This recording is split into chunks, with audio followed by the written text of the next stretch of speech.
और इसके पश्चात भूमि प्राप्त हुई और अनेकों अनेकों विष्णु भक्तों ने उसके लिए दान किया, धर्म किया, अर्पण किया, समर्पण किया। ये धाम आज इस स्थिति पर पहुंच गया है कि इस धाम में भगवान के मंदिर का एक विशाल काय पाया पहले निर्माण किया गया। पत्थरों से बना हुआ जो भगवान का मंदिर होता है, उसका जो प्रासाद होता है, वो हजारों वर्षों तक इसी तरह स्थित रहता है और इतना दिव्य दर्शन हो रहा है, साक्षात वैकुंठ का वहाँ पर दर्शन होता है कि योगी जो योग करते हैं वो भी उन भगवान के लिए ही करते हैं। नारायण नारायण प्रहलाद बोले नारायण। श्री श्री नारायणपुरम तीर्थ शहादा धाम, ये भगवान का दिव्य धाम है। इसकी संकल्पना करीब 2017 के अंत में 2018 के प्रारंभ में की गई थी और इसके पश्चात भूमि प्राप्त हुई और अनेकों अनेकों विष्णु भक्तों ने उसके लिए दान किया, धर्म किया, अर्पण किया, समर्पण किया। सभी विष्णु भक्तों के प्रयास से, उनकी सेवा से, उनके समर्पण से ये धाम आज इस स्थिति पर पहुंच गया है कि इस धाम में भगवान के मंदिर का एक विशाल काय पाया पहले निर्माण किया गया और उसके ऊपर गर्भगृह स्थापित हो चुका है।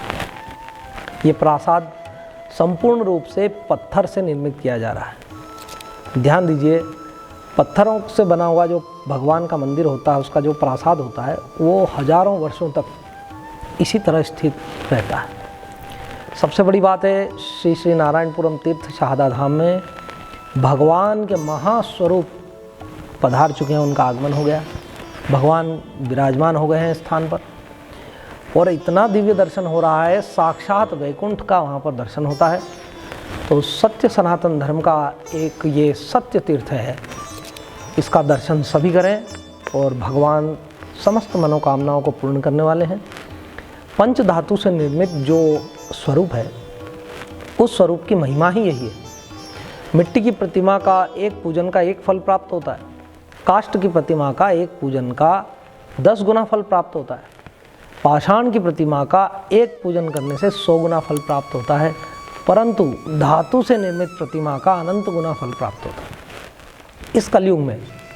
जबकि मनुष्य के पास इतना समय नहीं कि वो अनेक पूजाएं कर सके और अनेक पूजाओं का फल प्राप्त करते करते तो उसको बहुत समय और आयु लग जाएगी। इसलिए श्री नारायण भक्ति पंथ ने पंच धातुमय स्वरूप विराजमान किया ताकि वहाँ दर्शन करने वाले को शीघ्र भगवान कृपालु हों, उनकी मनोकामनाएं पूरी करें, उनको आशीर्वाद दें, उनका कल्याण करें। श्री श्री नारायणपुरम तीर्थ में विराजमान भगवान के दिव्य स्वरूप पुरुषोत्तम नारायण चतुर्भुज नारायण के स्वरूप है। भगवान की स्तुति में कहा गया है शांताकारम भुजंग शयनम। अन्य स्थान पर एक जगह कहा है शशिवर्णम चतुर्भुजम, भगवान चतुर्भुज रूप को धारण करते हैं। लेकिन परमात्मा का वैसे जो मूल स्वरूप है वो विराट स्वरूप है।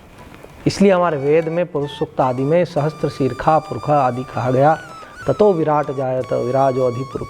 तो भगवान जो है वैसे तो विराट स्वरूप है उनका, परंतु ऐसा विराट स्वरूप हम मनुष्य बना नहीं सकते। तब क्या करेंगे, तो उस चतुर्भुज स्वरूप में उस विराट की कल्पना करके हम उस विराट का यजन करते हैं। तो शहादा धाम में विराजमान भगवान के स्वरूप चतुर्भुज नारायण है। शंख चक्र गदा पद्मम केयूरम वनमालिनम, ऐसा भगवान का दिव्य स्वरूप है जिनके वक्ष स्थल पर वक्षो विहारिणी नित्यम, सदा जो लक्ष्मी जी हृदय पर निवास करती हैं वे वक्ष स्थल पर विराजमान है श्रीवत्स के रूप में। और चरण सेवा भी लक्ष्मी जी कर रही हैं। लक्ष्मी जी का आसन हृदय पर है और चरण दबा रही हैं लक्ष्मीकांत भगवान है जो शहादा धाम में विराजमान है। पुरुषोत्तम नारायण है, सर्वांग सुंदर है। भगवान के श्री चरणों में 37 चिन्ह हैं।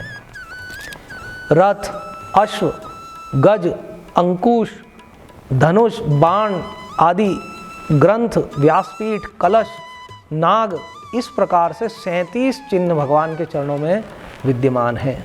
तो इन समस्त शुभ लक्षणों और शुभ गुणों से युक्त भगवान विष्णु के इस परम दिव्य स्वरूप का दर्शन करने वाले वे सब धन्य हैं। तो शहादा धाम पधारें और भगवान के ऐसे महिमामय स्वरूप का, दिव्य स्वरूप का दर्शन करें, उसको हृदय में धारण करें, उसका ध्यान करें। हाँ, तम योगिनो ध्यायन्ति नित्यम ध्यानावस्थित तद्गतेन मनसा पश्यन्ति यम योगिनो। और शांताकारम भुजंग शयनम स्तुति में भी एक बात कही। हाँ, ये जो बात है इसको ध्यान से समझिए कि योगी जो योग करते हैं वो भी उन भगवान के लिए ही करते हैं। तो इस बात को समझकर आप शारदा धाम में जाएं, भगवान का स्वरूप हृदय में धारण करें, भगवान आप पर कृपावान हो।